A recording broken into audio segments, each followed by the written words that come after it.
Hey, everybody, welcome back to the Podcast Daily. Happy Wednesday, happy hump day from Bill Landis, Jeremy Birmingham, and me, Austin Ward. Got a couple things planned to get to, and the College Football Playoff Committee helpfully decided to pass along some dates right before we went on to start talking about this. So this was the first time that it really sank into me that this is going to happen in 2024. I know that we've broke down the 12-team field and all the stuff that it's going to happen, how stupid it is to choose the worst possible format. Oh, that's maybe just me. I can't speak for Bill. I've never actually asked him that.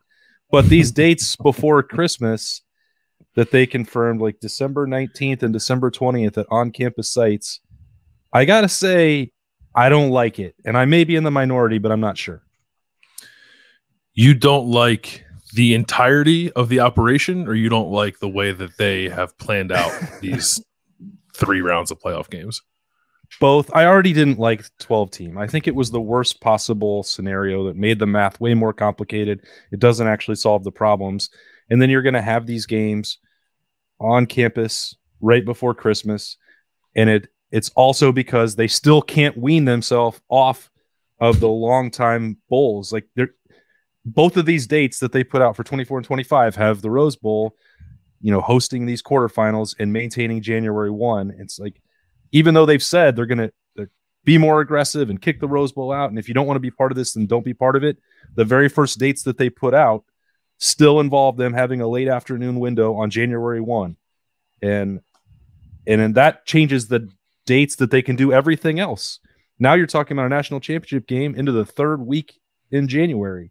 I don't like any of it. I hate it all. I wonder what's it going to do for the portal window. Are they going to push the portal window back now? We'll have the first portal window end like February 20th, and then the next portal window opens like 3 weeks later. I think that'd be great. And the early signing period, which would probably be, we're talking December. It says December the 20th, right? Friday, December 20th. That means the early signing period would start on the 18th and end the day of the first playoff game. So you have teams who are in the playoffs preparing to play this game that will have to spend 3 weeks in December. I assume the Big Ten's going to do away with the Big Ten championship game, right? Like they're going to have to. No, they like money. Yeah, money's great. So you're going to play a Big Ten championship game on December 3rd or what? So that would be which won't mean anything except for seeding purposes, which will have no value. You're going to play that game, then you're going to come home, prepare for finals, prepare for the transfer portal, prepare for the signing day period, and prepare for a college football playoff game on your campus in the middle of freezing December. And then for those of us who get to cover this stuff for a living, it's always a blessing, but I'm thinking about it like I think about everything. Well, how does it affect me? And there's a potential we would be gone from our homes for a month straight, essentially, from December 20th through January 20th. Like, that's insane. Yeah. I, for one, am very much looking forward to flying back and forth between Phoenix and Los Angeles, and then Los Angeles again in the span of 3 weeks to cover Ohio State, making a run to the national championship. Yeah. What do you make of? Do you like the 12-team, Bill? I guess I've never asked you that. I don't know. I'm fine with it. I was in favor of expansion, but I didn't really have a thought about it beyond that. This does feel like perhaps too big of a jump too quickly. Maybe you could have built up to this to determine the feasibility of it by maybe going to 6 or 8 first and then seeing where it goes from there. Maybe people wouldn't be interested in that, but maybe we would have had answers to some of these questions we're asking now if we could have learned about it a little more along the way. I like the idea of on-campus games. I understand the infrastructure of it may not be great for a lot of places, including Ohio State. I don't know. I'm a little torn on it. I'm more torn on it than I thought I'd be. But I used to be like, yeah, expand it. Like, what are we doing? Only 4 teams? This stinks. And now that it's like here, it's like, oh, I don't know if I like this. This is weird. I don't think I'm ready for this just yet. So, I don't know. I'm mixed emotions, I think, is where I'm at. The one, as Berm said, like, we tend to think about ourselves and like how this might impact us. We hear fairly often from Ohio State fans who are like, oh, I don't know if I want to go to the Fiesta Bowl because I can't afford to go to the Fiesta Bowl and the national championship if they win that game and go there. Now they have to make a distinction between 3 bowl games, and perhaps in some years, like if Ohio State somehow like playing in the first round on the road. You have to make like it stinks for fans, I think, who want to go and like watch the team in person. As a television product, I'm sure it's fine, and that's probably all that matters. But it fundamentally changes, I think, the dynamics of wanting to watch Ohio State compete in the postseason in person.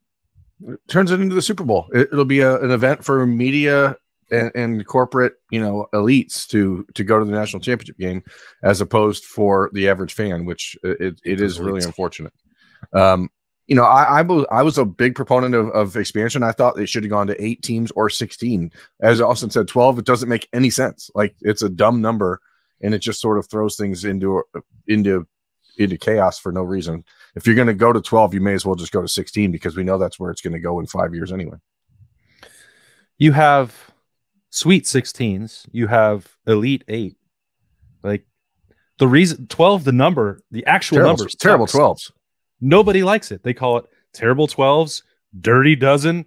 Like, they don't ever even want to say the number. Like, this might be the single worst reason that I can come up with to mock this format, but like, the number 12 doesn't work for anything. Yeah, even in baking, they give you a 13th one just to, because like, whoa, 12 sucks. Let's not do this. But what I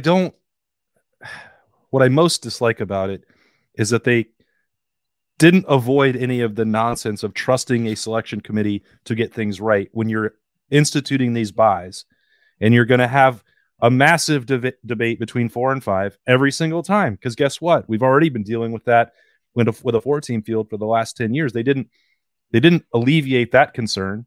They could have just gone and improved the product with making the conference championships matter to qualify to get into one of the top 6 spots in an 8-team field. And then you'd still have the debate, but at least you wouldn't have buys. You would have a clear-cut playoff bracket that most people could just look at and accept. And if you think that 8 is not enough, then make the math easier and go to 16. Like, 12 was, I guess in their mind, like, well, what if let's just make a compromise and go right in the middle? Well, if that's the amount of thought they put into it, they've grossly made a mistake about the value of this product. We're talking 17-game seasons here for college football. That's bonkers.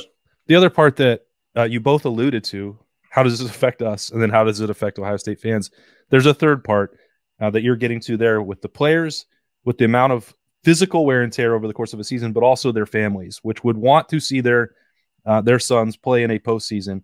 And we know from the very first time when Urban Meyer stood up at a podium in the Woody and was like, the families can't afford to go to these games. And they immediately got that changed. Like, all they had to do was speak up, and they got a magical stipend for a couple family members to go. Now you're going to have to add to that teams that are going to be on the road to go to these other campus sites, and then multiple games once you move forward in quarterfinals, semifinals, and the playoffs. Like, somebody's going to need to step up and pay for that, because guess what? Not every player 1 through 85 comes from a family that can afford to make those trips, especially on 1 or 2 weeks notice. So something's going to have to be done to cover the bill for that. What do we think they're going to do? Are they going to do something stupid, like if you lose in the first round of the playoffs, you can like still go to the Outback Bowl? I think they got rid of that idea. The NIT, essentially. Yeah, right. I mean, no. What do you do here? Do you expand rosters? Do you add another 10 scholarships? Because you have 17 games. These kids are going to be worn out. You're going to have a lot more injuries. You're going to have, you have to push back the NFL declaration deadline. Like, everything is going to change because of this decision, which I know why they're doing it, because money talks. But man, it doesn't seem like it's very well thought out. I don't know who's been doing the thinking this out over the last 8 months, but if this is the solution, it does not make a lot of sense to me.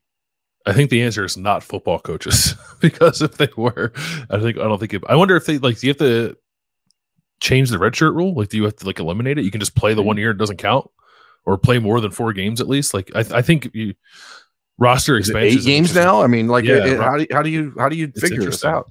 I don't know. I guess they'll, like everything else in college football, they'll just make it up as they go and then figure it out after the fact. But that's the weirdest part, Bill, is that clearly coaches weren't consulted on this, because there's no way that they would have signed off on this format. Mm-hmm. And I think anybody that is around the sport, even just covering it like we do, and aren't actually being in a facility day in and day out with the practices and all the other responsibilities, be like, we just poked 5 holes in it in 5 minutes. Like it's so incredibly stupid. I have a question that is slightly off topic, but now I need to know, Austin, what's your favorite number? If you don't like 12, like how can you rank your favorite numbers? Yeah, I mean the best number is 33. There's no question. Big Devin Brown guy over here. the great Larry Bird jersey number 33. It's just a Sammy Baugh, number. you mean? No, I don't mean Sammy Baugh. You could have given me a million guesses what number Sammy Baugh wore, and I never would have guessed 33 until Devin Brown decided to give us all a history lesson. It wouldn't have taken you just 33 guesses to get there? No, it wouldn't have. I would have kept guessing like 7, probably 200,000 times. So I never would have got to 33.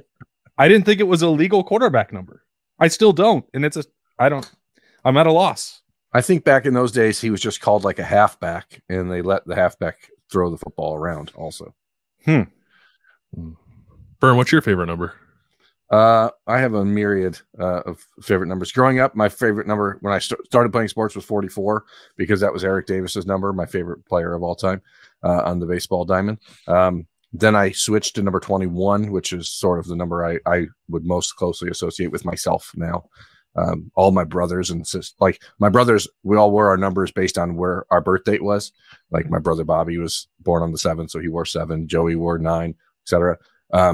But because my twin sister and I were born on the 1st, I decided to wear 2-1, like 2 1s. Yeah.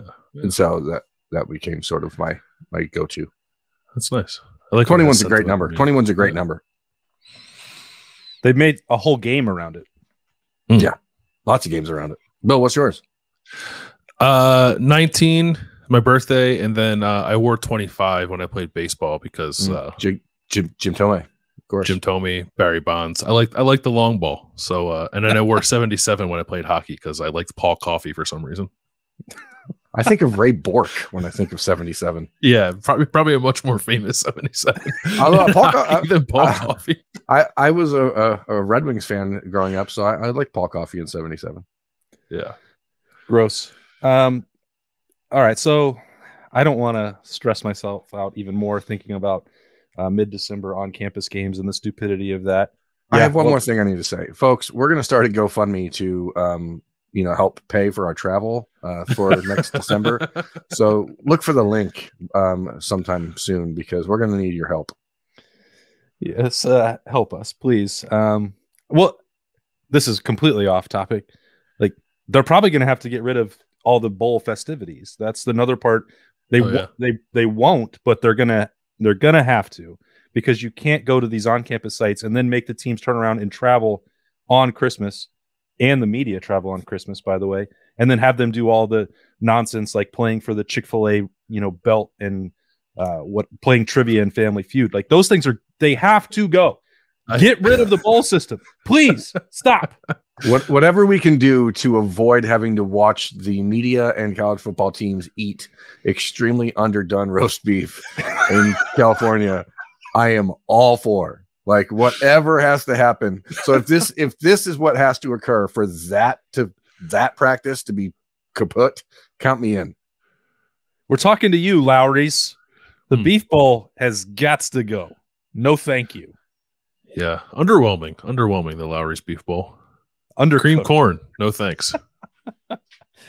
Well, Berm had to rile me up just a little bit more before we moved on. I don't know how interesting the story is to the public at large. Maybe you guys weren't as interested in it as I was when C.J Stroud appeared on the Shop podcast.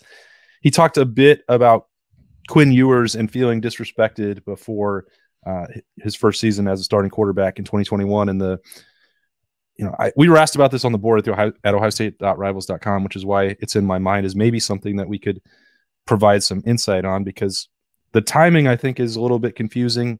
And then they didn't really follow up on it in this conversation. It was like CJ felt disrespected, and he said he didn't really find out about it until the start of training camp. And I think both of those things line up with what we know about the way that timeline worked.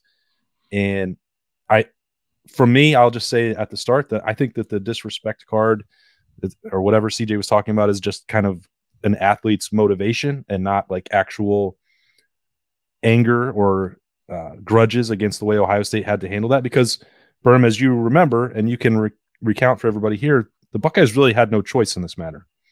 Yeah, I mean, he told them he was changing his class and then he was enrolling. So you either bring him on or you lose the number one player in the country to another school, which obviously they did 4 months later anyway. But I agree with you. I don't think CJ was actually feeling like anger, disrespect, or like hurt disrespect.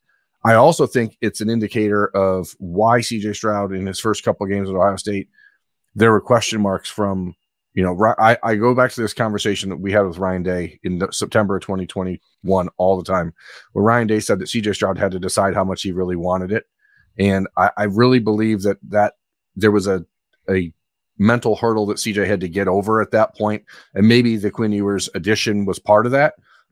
But who cares ultimately? I mean, the bottom line is we're watching Ohio State right now. And this is something that I think fans are often wondering, like, why is Ryan Day not more ruthless? Why is Ohio State not more, ruthless when it comes to roster management or decisions they make?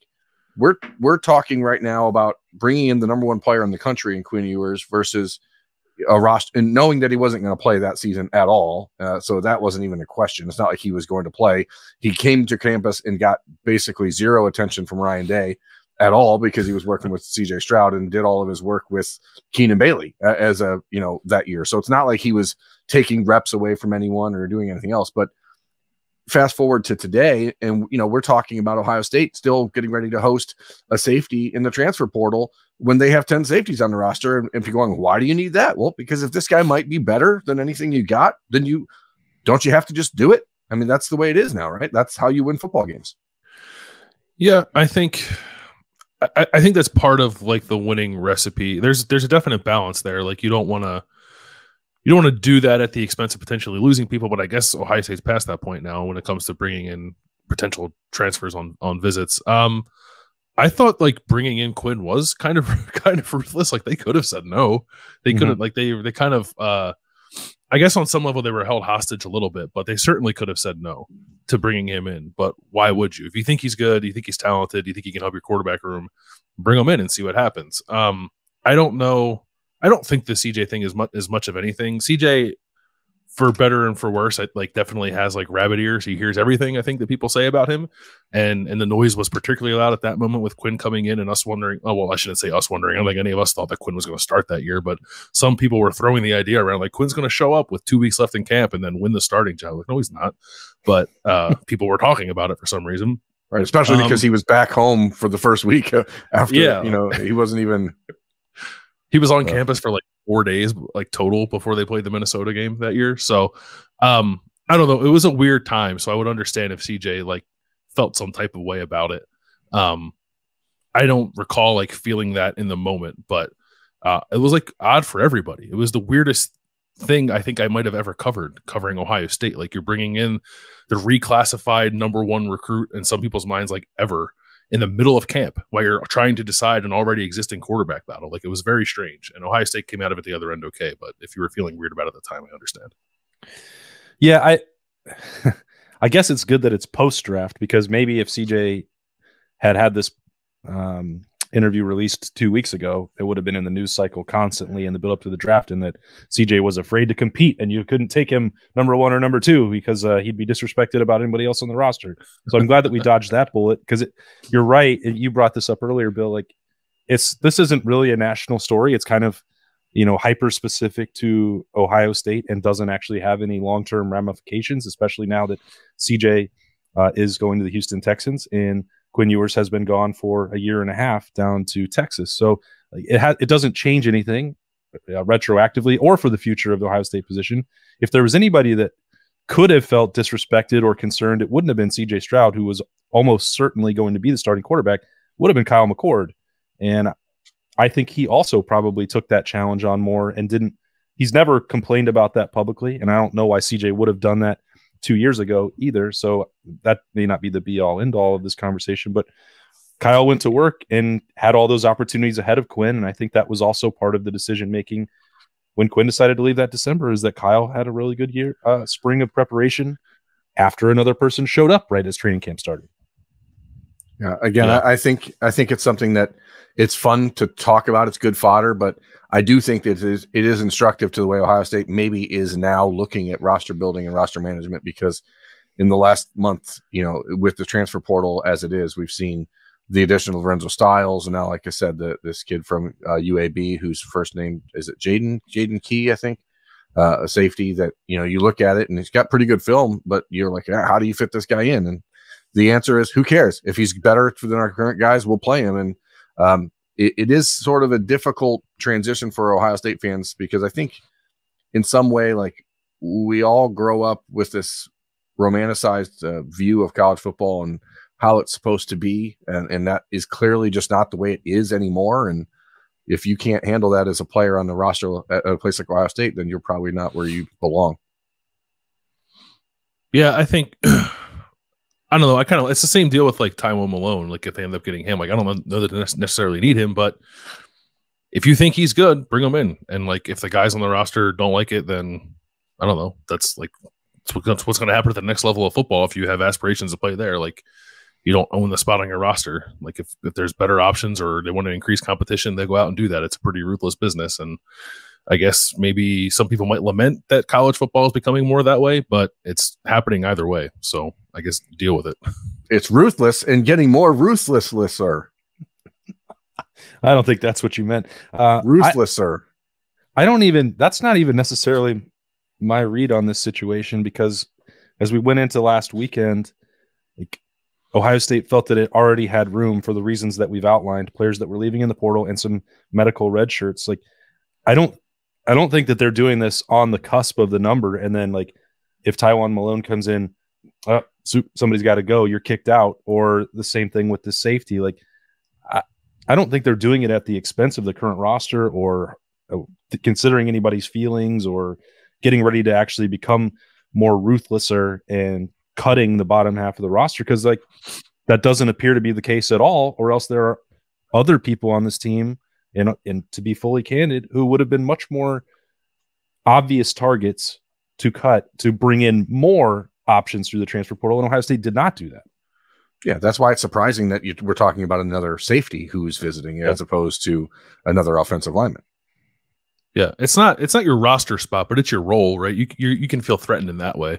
You're like, Ohio State's not processing kids like happens other places where they just like tell you to go kick rocks and don't honor your scholarship. Like, the Ohio State still does that, but the next level below that, I guess, is bringing in a player sort of over you, even if your roster spot is still solidified.